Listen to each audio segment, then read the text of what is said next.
Morning. How you doing? Like I said last week, I mean it. Good morning, mate. You alright? I want to talk today about Ruben Amorim. And I've just asked on Instagram, Mr. Stephen Howson, if you don't follow me already, go check it out. I've just asked on Instagram, and I asked on Twitter as well. Questions. I'm out on a hike. I had a quick look at the news this morning, and I was like, there's not really a lot breaking. There's a little bit of an update on Rasmus Højlund. I've said all I need to say on that. You've heard me say it. We don't need to cover it, do we? It's all ground.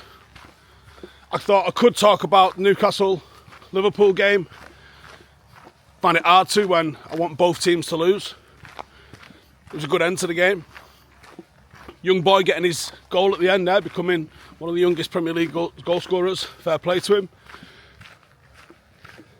My first thought was, there seems like there's a hell of a lot of young kids being thrust into Premier League football at the moment.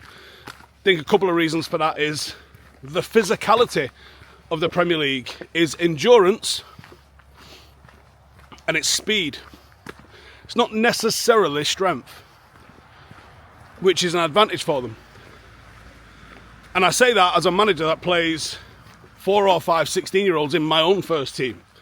From a technical level, they are there.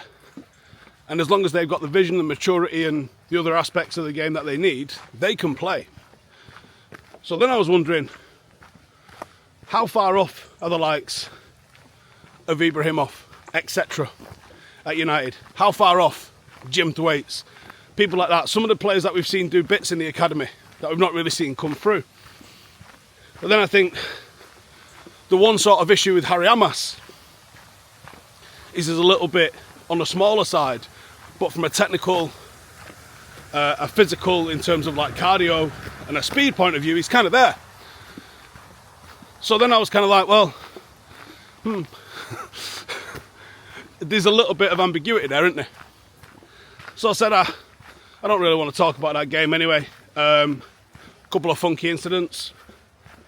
And an exciting, as it tends to, like it's almost a cliche. I bet if you went through it, that game has got no more goals in it than any other Premier League game, but it feels like it's a game that always delivers goals, isn't it? Particularly when it's on Monday Night Football.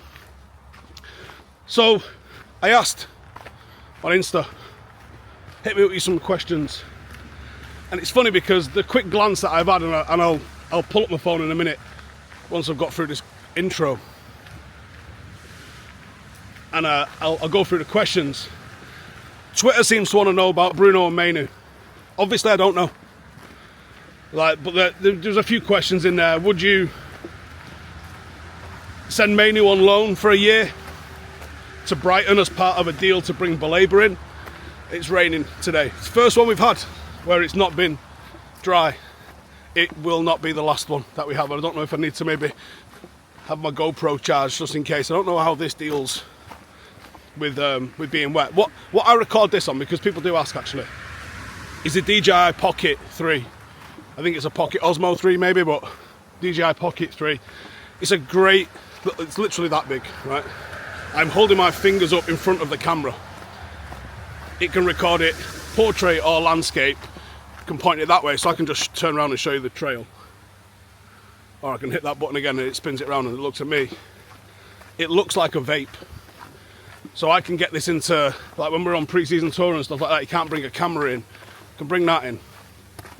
So you can get a lot of places that you're not really supposed to take cameras. And I like it. I don't really like, if I ever do film at a game, and it's rare, I go to, pretty much most of the home games that don't clash with any Paddock games at Old Trafford. If I ever do record anything in the stadium, so self-conscious of doing it, stand there with my phone, no, don't think so. Stand here with this. Can't really tell. And I like that. Anyway, so the question on Twitter seems to be very much centred around Bruno and Mainoo. And the questions on Instagram seem to be very much predicated about Ruben Amorim. So let's talk about Ruben Amorim. Do I think he's perfect? No, I don't. What would I ask him to adapt to? Well, I sort of already covered that a little bit this week.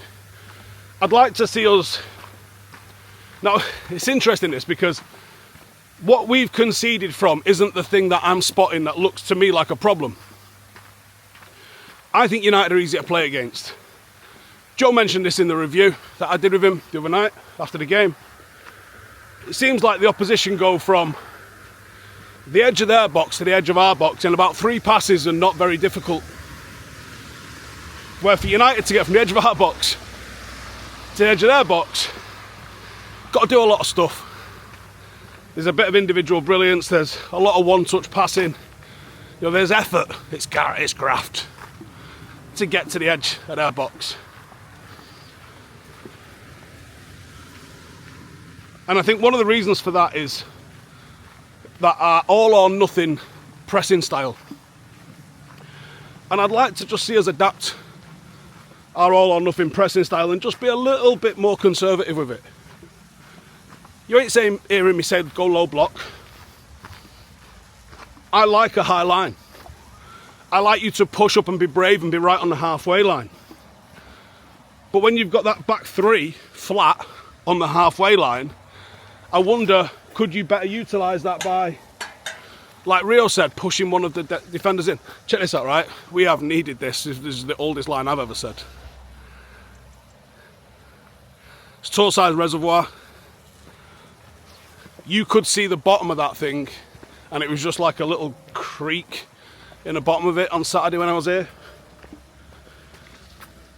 This rain that we've had, which I think has only been overnight tonight, starting to fill it up again. Considering it's, about 10 miles from Manchester or something like this. You don't need empty reservoirs all summer. Anyway, enough of the geography lesson. I think if you pushed one of your defenders into midfield, and instead of both of your double pivot pushing on and trying to win the ball back, if just one did, and he went up and he tried to delay. And let me know in the comments, would you like me to use the template that we use for our preview? We can do that. So the preview that we use, so many of you go, what app is that? It ain't an app. It uses a program called After Effects, which is a Premiere, an Adobe program. Premiere Pro is what you edit the videos in. Photoshop is what you do, like your thumbnails or whatever, or edit your photos in. Lightroom is actually what I edit my photos in. After Effects is like motion graphics. Now our preview template, the previews that you see for my games, the one that you'll see later on coming out for the Grimsby game, my graphic designer is a lad that did an internship with me a few years ago.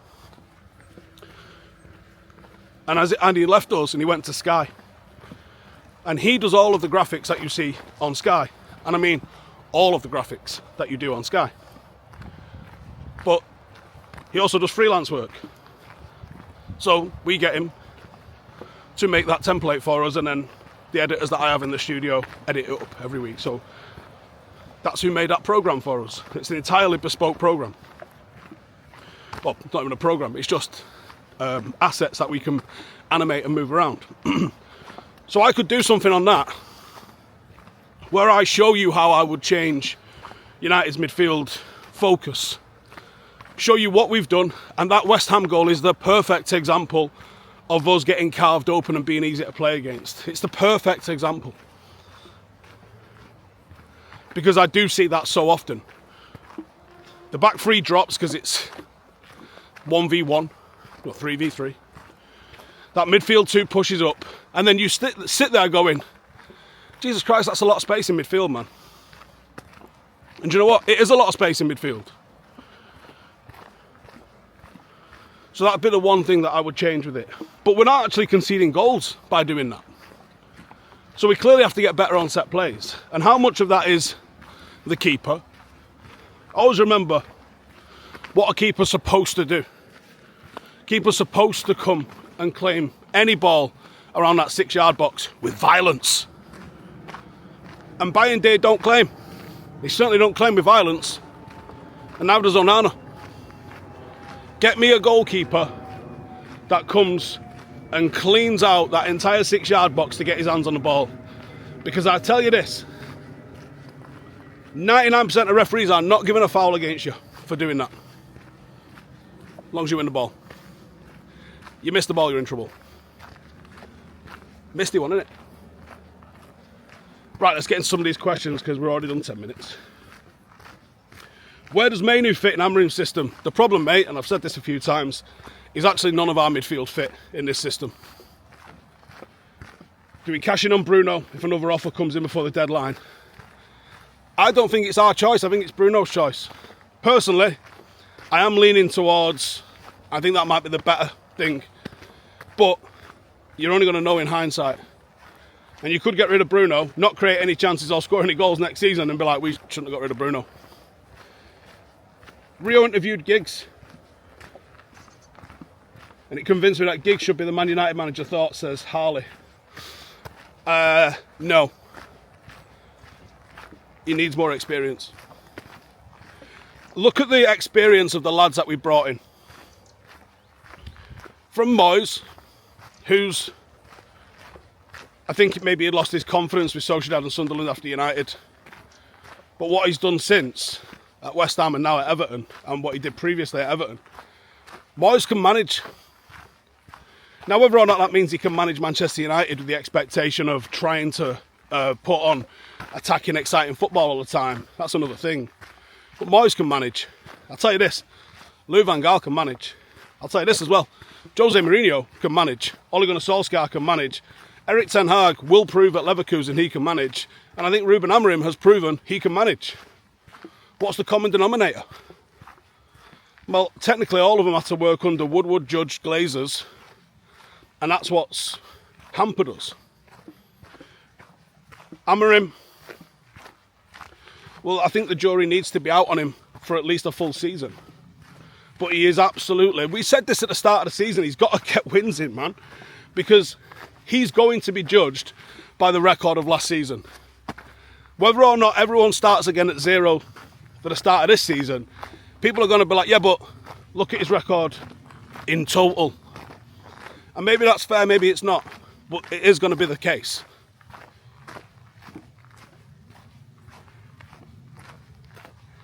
Harley says, are we being fooled by Amorim? Good at press conferences, bad at management. No, I don't think we are. I think he's got more personality than Erik ten Hag had. And I think that was the reason Steve McLaren was brought in. Steve McLaren was brought in to be the personable face of the management towards the players. I think Ruben Amorim is the charismatic leader that you need. But there's no, like, you can't just be everyone's best mate. And I certainly don't think he is everyone's best mate, actually. I think he's far more likely to throw a fucking telly at them than he is to be their best mate. But what I would say is, he has to win. You can cover up a lot of personality deficiencies if you just win. You know, you don't need to be full-on cringe-worthy bellend like Arteta is. Start doing weirdness like that. You don't need to do things like that. But what I would say is he's changing the culture of that team. And everybody that you speak to in and around that team is telling you that he is improving all of those different aspects of the team. And whether or not we see it the first 5-6 weeks of the season, or it takes us a little bit longer, I think he'll get us there. But like I was saying earlier, there are aspects of what we do that worry me a little bit. How we defend on the transition being number one. Maybe this is the 5 things. How we defend on the transition is absolutely one. How we don't have a plan B is another one. You know, we have got sort of like plan A, and, you know, Amorim's sort of saying the same sort of things that Ten Hag said, really. One, the group ain't good enough and I have to change the mentality of the group, clearly, right? But 2, I have to teach them plan A before I can teach them plan B, and I get that to a certain degree. But you have to find a way to win at this level. Kelvin says, why doesn't he switch to a 3-5-2? Would give us more bodies in midfield. For the same reason that we're not going to go to a 4-3-3. Because it's not what he wants. Even though I agree, and I thought when we looked at who we were signing this season, prior to us getting Sesko at least, I was looking at the personnel that we had available, and I was like, I think 3-5-2 suits us. I think 4-3-3 suits us. But I'm not the manager and you're not the manager. And a manager wants to play this system. So I think it's almost a waste of time saying, why don't we play 4-3-3? Well, because he don't want to. And that's the only reason that matters. He don't want to. Therefore, it's a waste of your comment saying it, and it's a waste of me reading it, because he don't want to. And I could give you a million reasons why he don't want to, but the only one that matters is he don't want to. I give you a million reasons why he should, but the one that matters is that he don't want to.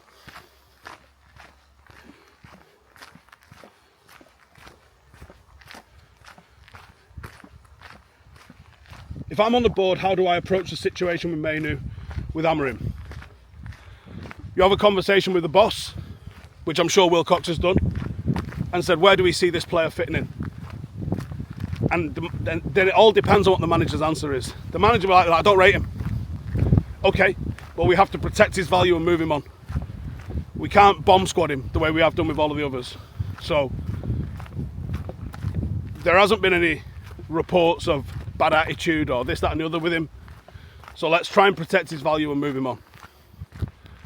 If he says, listen, I really rate him and I think Bruno's done in a year and he'll be the number one. Okay, well, we need to communicate that to the player then.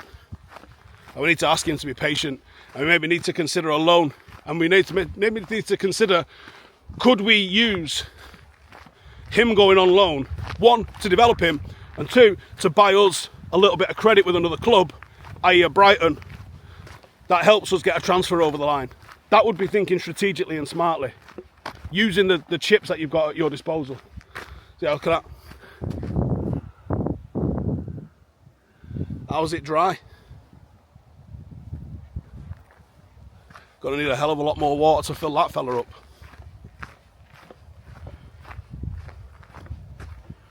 Would or have I done a military style map and nav course? Well, yeah, I literally got taught map reading by the British Army. Best in the world, trademark, be the best.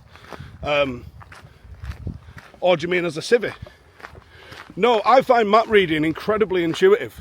I was always good at it when I was in the army. I did orienteering for the army, which, if you don't know what orienteering is, honestly, it is probably one of the top 3 nerdiest things outside the Excel championships.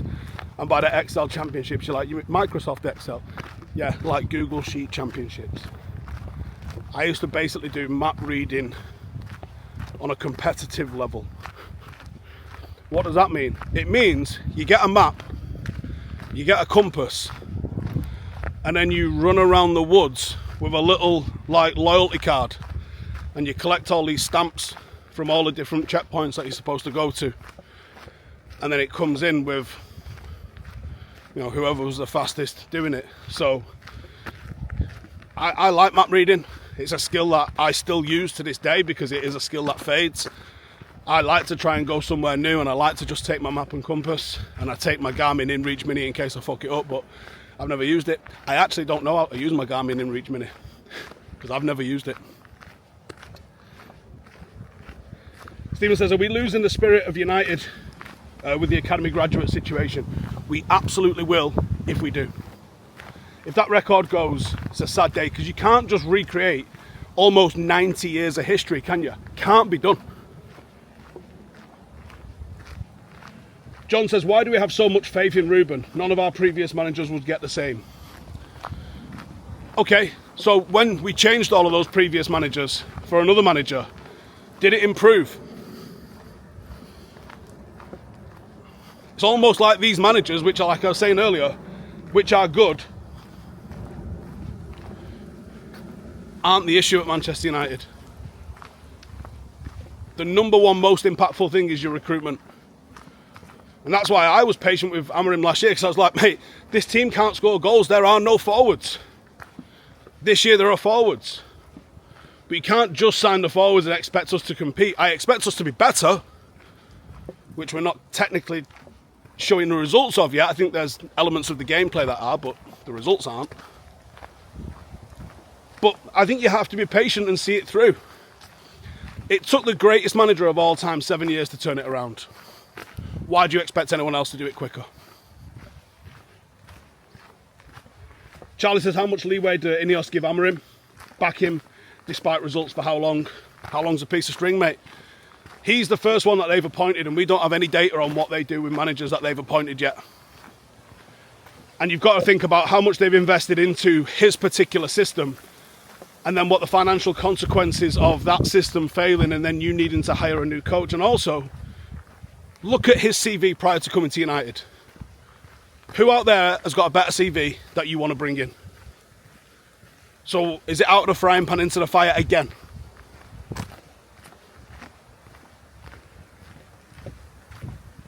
So many questions on Bruno and Mainoo.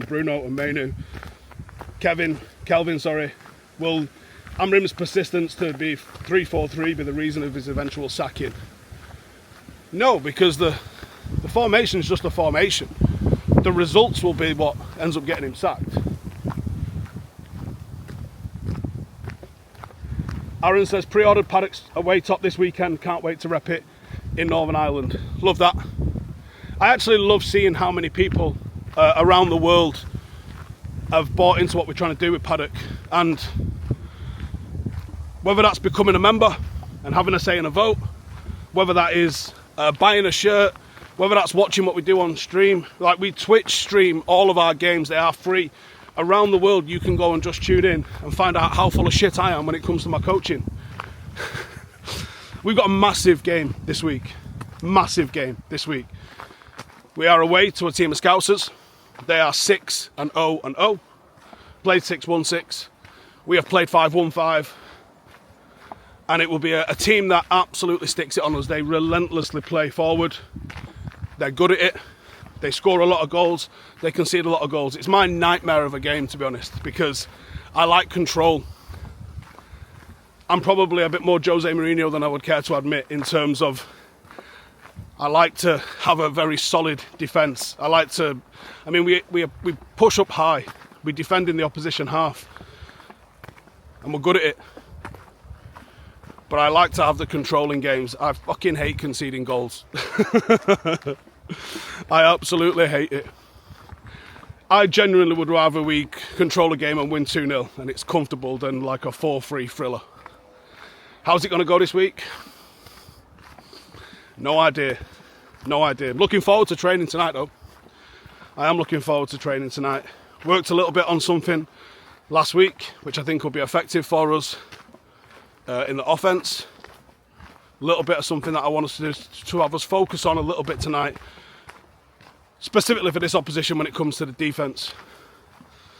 But yeah, I'm looking forward to it. This is what we do it for, right? If you don't like playing in these games, you don't like coaching in these games, then sport's not for you, because this is what it's all about. You win games and you lose games. But it's all about the fact that it's real, innit? So yeah, I appreciate the support from everyone that's bought a shirt, whether that's the home shirt or the away shirt, or even a previous shirt, not even this season's. But we're trying to do something different. My long-term goal is to take Paddock into the FA Cup and manage them in the FA Cup. We are 2 promotions from that. We could do one of those this year and one next year, and we could be there in a couple of years. Literally that fast. Will we? Probably not. But that's the goal. I'll get us there eventually. I know I will.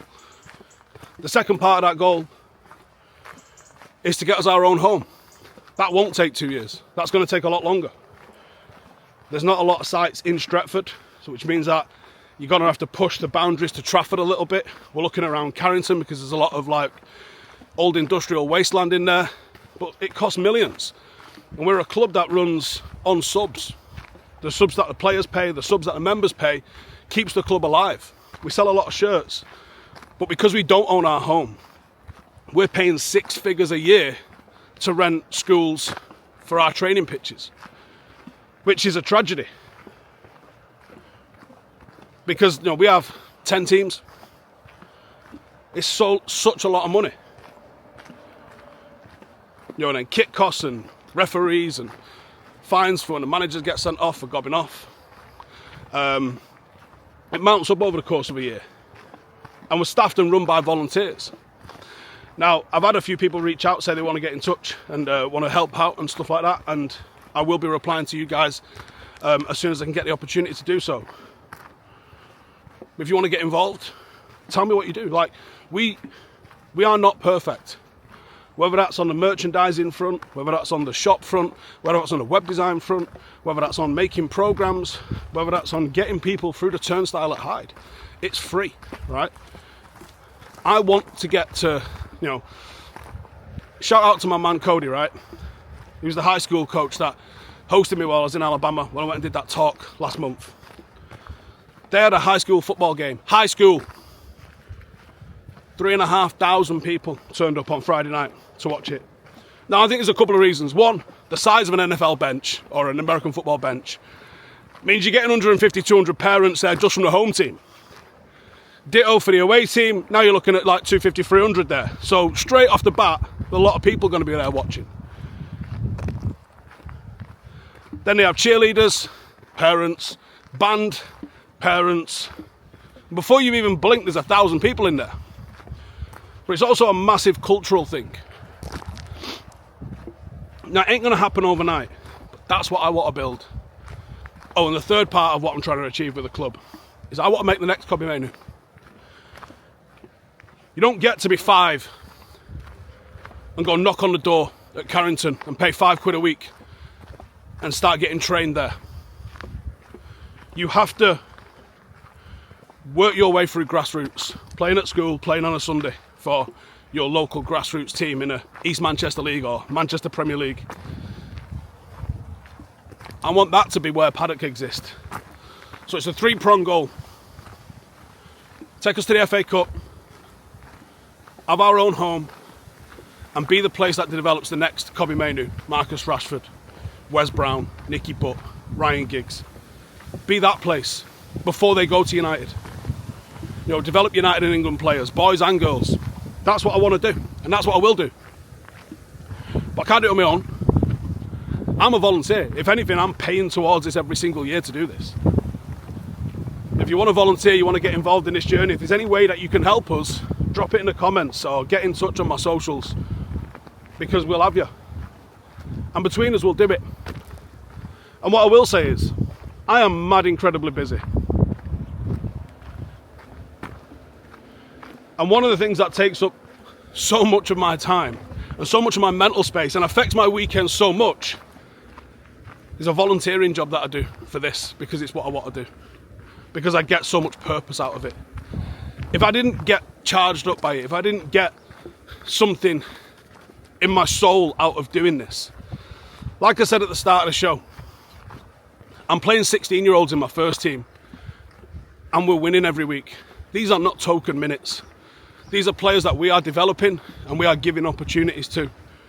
And they will go on, some of them will go on and they will get paid to play football in a few years' time when they develop and they grow mature.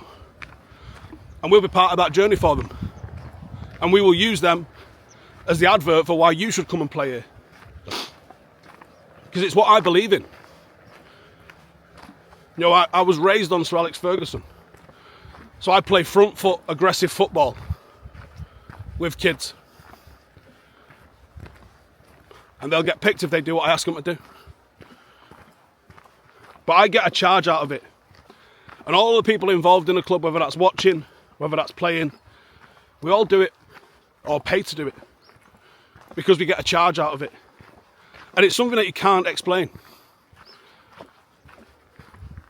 And it's never going to take the place of Manchester United, and we'll never be a pro team. There's no ambition for us to be a pro team. The ultimate ambition for Stretford Paddock is to exist slap bang in the middle of non-league and be a springboard for our own players that we develop at the club to go on and have careers. And just be known as that club that develops players.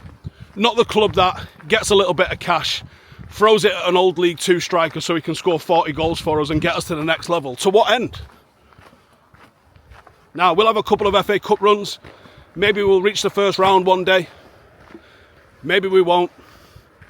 But we will do it with a whole 11 that came through our grassroots system. And we will have this record of moving players into the league. That's my goal. And that's where I'm taking it. And if it takes me 5 years, sweet. It's probably a bit quick. probably going to take me 10. It might take me 20.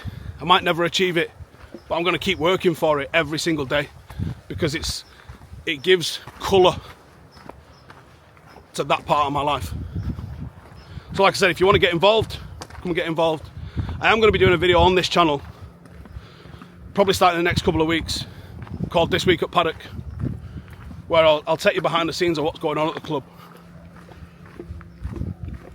But that's it. My ambition is to build the best grassroots in the club. Will I do it? But I'll wake up every day and move us 1% closer. Anyway, cheers for tuning in. Cheers for your questions. Not even halfway yet. See you in a bit.